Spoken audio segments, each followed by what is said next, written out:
Muy buenas tardes, chicos y chicas. Bienvenidos a su canal Jurídico Delicias. El día de hoy abordaremos una receta genial, espectacular. Hablaremos sobre nuestro pastel de Estado como ciencia política. Una receta simplemente deliciosa y de gran importancia para nuestra carrera como profesionales jurídicos o abogados. Mi nombre es Juan Sebastián Villa. Soy estudiante de segundo semestre de Derecho en la Universidad de la Amazonía. Comencemos, entonces. Para nuestra receta de hoy necesitaremos los siguientes ingredientes. En primer lugar, necesitaremos distintas concepciones de la ciencia política. En segundo lugar, vamos a necesitar las funciones de la ciencia política. Y en tercer lugar, las disciplinas que estudian las ciencias políticas. Para terminar, agregaremos un poquito de realidad del Estado y de definición de hechos políticos al gusto, para que tenga un poco más de sabor nuestra receta. Muy bien, el primero de nuestros ingredientes para el día de hoy es la concepción o las concepciones de la ciencia política. En primer lugar encontraremos la concepción dogmática. Esta se divide en tres. La concepción dogmática se divide en primer lugar en el dogmatismo ingenuo. El dogmatismo ingenuo es la concepción que aborda los hechos políticos relevantes de una sociedad desde una perspectiva dogmática principalmente cristiana, dada por la época en la que se suscita. Es decir, los hechos políticos importantes a tener en cuenta en esta época los daba como tal el cristianismo, o lo determinaba el cristianismo. En segundo lugar encontraremos el dogmatismo crítico. Este aborda estos mismos hechos políticos que se suscitan en el dogmatismo ingenuo y que se basan en el cristianismo, pero desde una perspectiva más racional.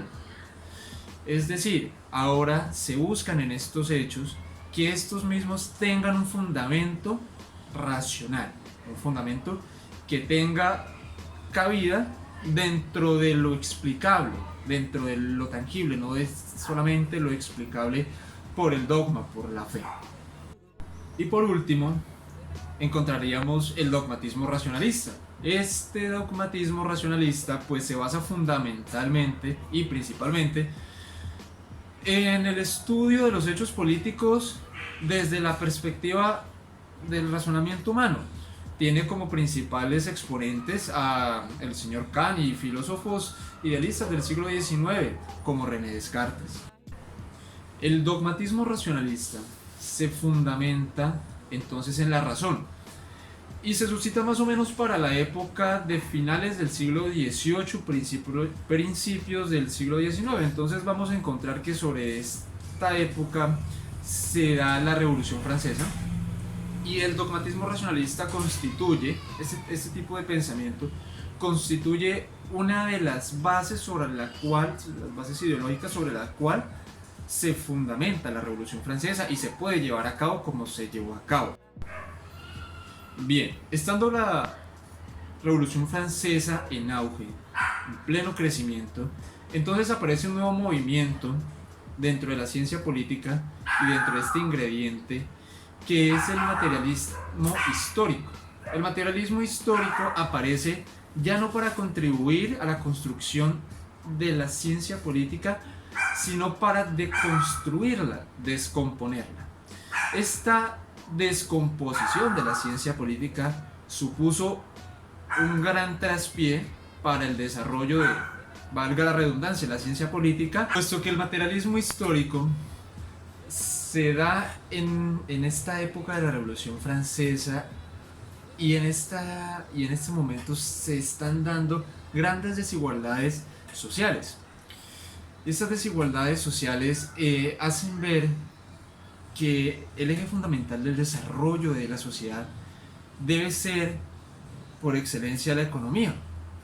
Entonces, pues esto supone un problema enorme también para el enfoque que venía desarrollando anteriormente la ciencia política. Posteriormente se da el relativismo y esto ahonda el problema de la autodescomposición de la ciencia política, pues este movimiento en cabeza de Immanuel Kant presumía que el conocimiento humano sufre una deformación al pasar por nuestro entendimiento. Es decir, el mundo no es como nosotros lo percibimos.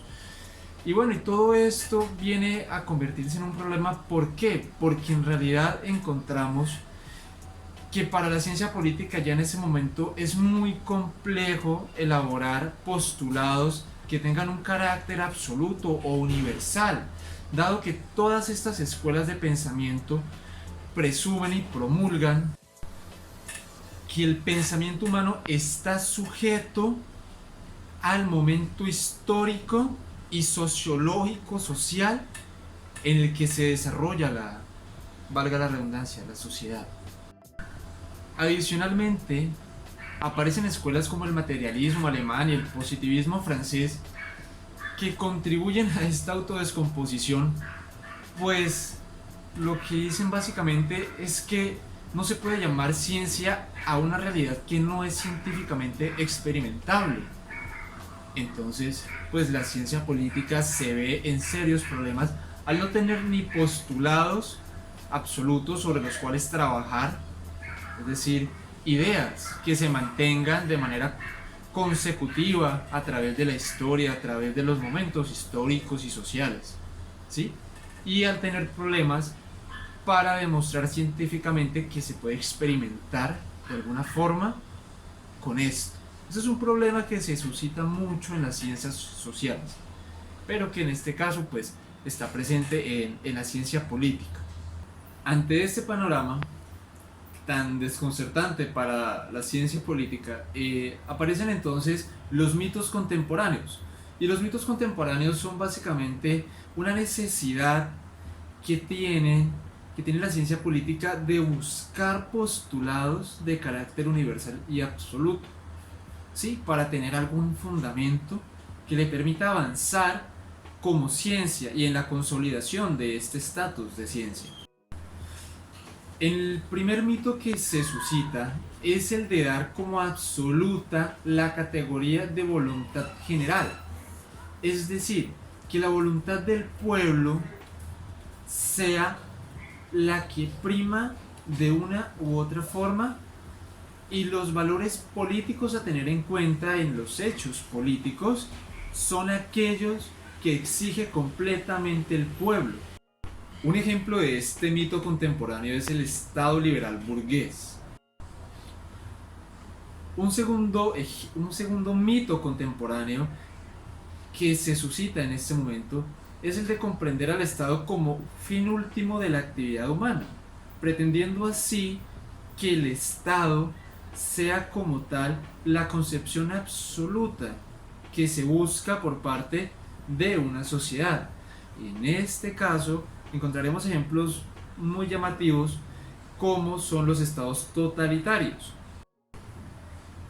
Entiéndase por estados totalitarios pues estados como por ejemplo los socialistas o fascistas o comunistas, cuando se suscitaron y que de alguna forma ya veremos más adelante.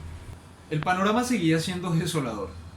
La ciencia política no concebía una base lo suficientemente fuerte para reconstruirse después de esta autodescomposición, y entendamos por autodescomposición ese proceso en el cual se separan, se destruyen o se replantean esos postulados que constituían base fundamental de la ciencia política.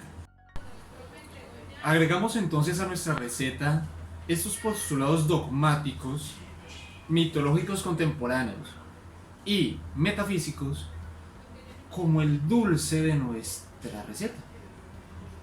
Y agregamos un poquito de ese materialismo histórico, de ese positivismo y ese relativismo como el pedacito amargo de este ingrediente particular de nuestro postre.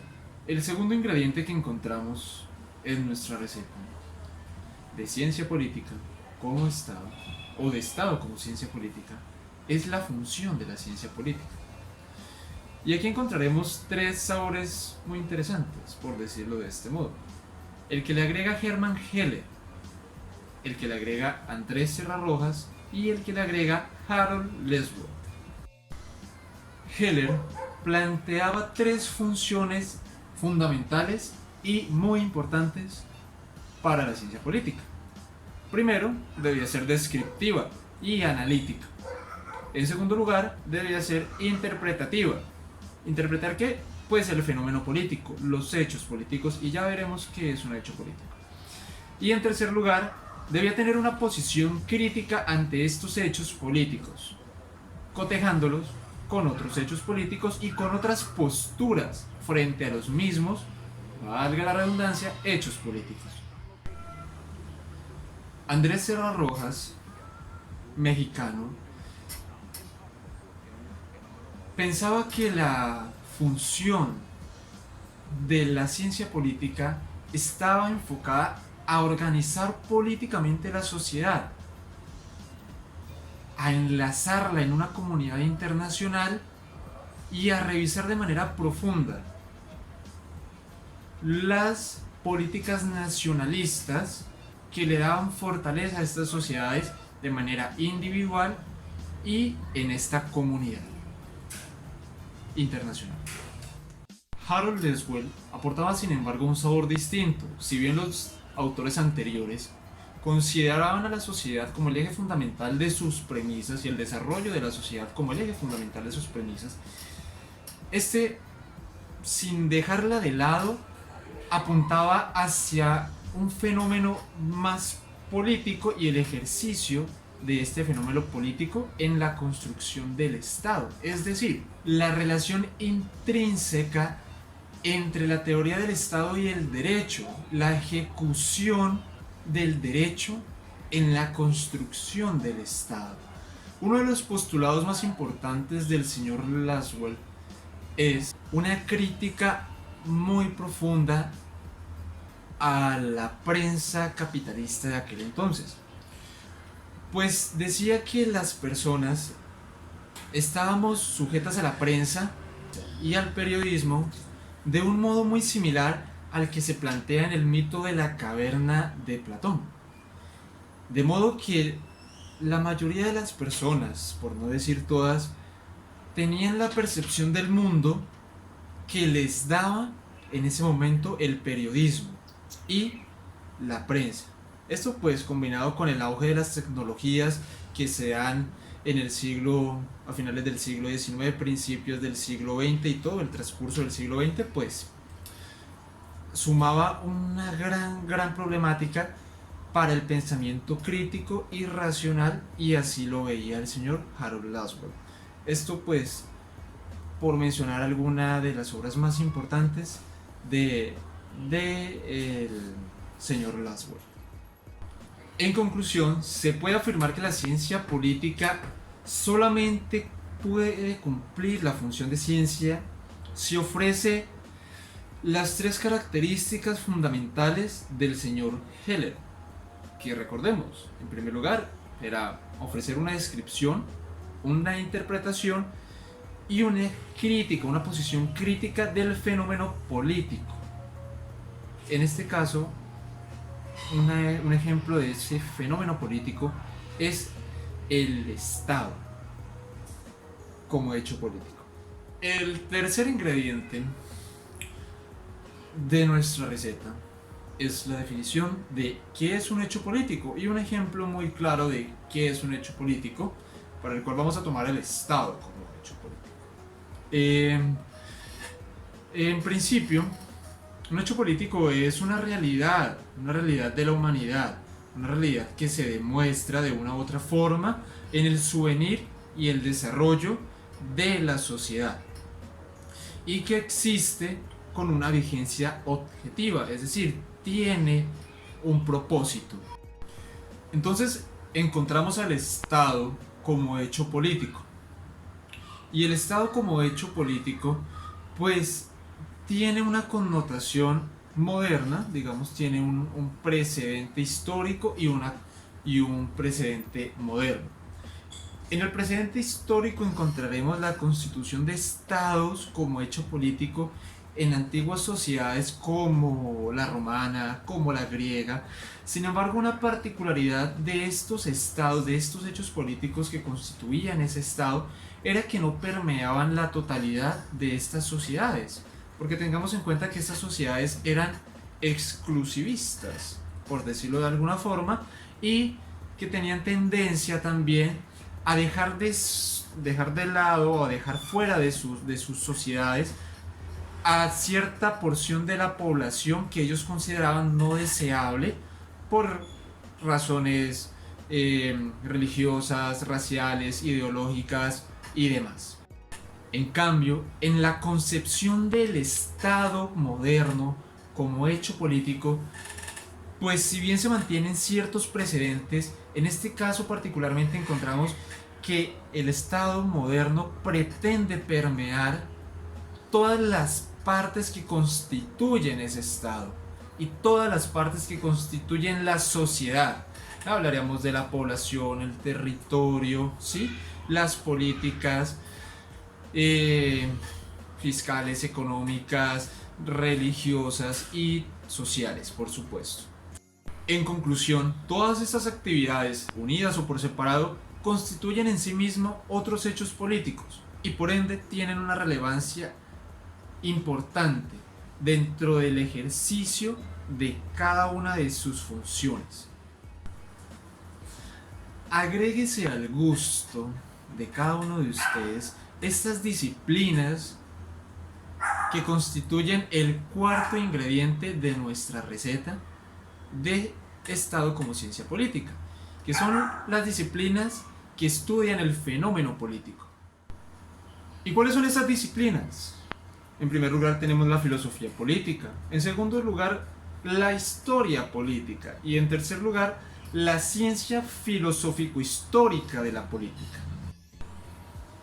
Por último, la realidad o realidades a las que se enfrenta nuestra concepción de Estado constituyen el punto de cocción de nuestra receta.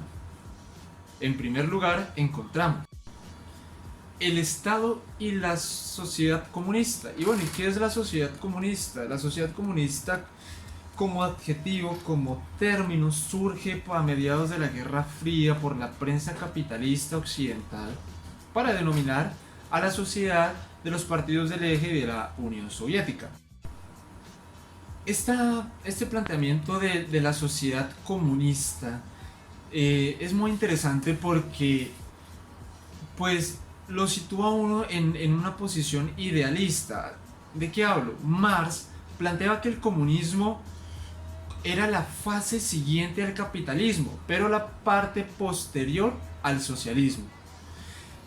Es decir, que una vez consumido el capitalismo y fracasado, lo que vendría sería un comunismo que abriría la puerta a un socialismo que más adelante eliminaría el Estado como lo concebimos normalmente, o el Estado como un órgano de poder, ¿sí? Como ese órgano gubernamental que organiza la sociedad. Pues también decía que una vez el ser humano estuviera en este momento social, no necesitaría reglas de coacción para vivir en armonía, para vivir en un, digamos, contexto en el cual no preponderara la violencia como solución de los conflictos, sino que de manera armoniosa se resolvieran estos conflictos sin necesidad de una coacción por parte de un órgano gubernamental, sino que el Estado instituye unas leyes. El Estado en este caso está constituido por la sociedad, instituye unas leyes y estas leyes se cumplen a cabalidad por cada uno de los individuos y por el conglomerado social. A cabalidad se cumplen completamente estas leyes, sin necesidad de una autoridad policiva o gubernamental que esté viendo por el cumplimiento de ellas. Nuestro segundo punto de cocción, en este caso, es la supervivencia del Estado democrático. Bien, la supervivencia del Estado democrático hace referencia especialmente al Estado democrático representativo. Importante esto. ¿Y por qué se habla de supervivencia del Estado democrático? Se habla de esta forma porque el Estado democrático, aunque en un principio y en algunos países se efectuó de modo satisfactorio, llevando a cabo sus políticas y sus premisas, viendo por la sociedad, teniendo los mecanismos para poder ejecutar de manera correcta sus políticas sociales y fiscales y económicas y demás. En otras naciones, especialmente en las naciones tercermundistas o naciones pobres, ha sufrido mucho para poder llevarse a cabo de una manera satisfactoria. ¿Y satisfactoria para quién? Pues para el constitucionalista primario que es la sociedad. ¿Sí? ¿Por qué? Porque estos estados democráticos representativos no tienen los mecanismos en estas naciones, para velar por las necesidades básicas de la mayoría de la población, ofreciendo así un panorama desolador para la gran parte de esta población. Esto, en comparación a los países en los que sí funcionan, pues deja ver un gran problema en los conceptos de soberanía popular y representación política, así como en los conceptos también de separación de poderes y derechos de la población, derechos del hombre y control de constitucionalidad en estas naciones, donde particularmente ha ido en decadencia este Estado democrático. En tercer lugar, encontraremos entonces el Estado liberal y Latinoamérica. ¿Y a qué hace referencia este punto? Este punto hace referencia a esa relación entre el Estado liberal, que tiene como mayor exponente a las políticas estatales presentes en Norteamérica, en Estados Unidos principalmente, y la comparación de esas políticas aplicadas allá con las políticas similares pero aplicadas en Latinoamérica. Y si bien estas políticas han funcionado muy bien en Estados Unidos para la consecución de poderío político, económico, social, ¿sí?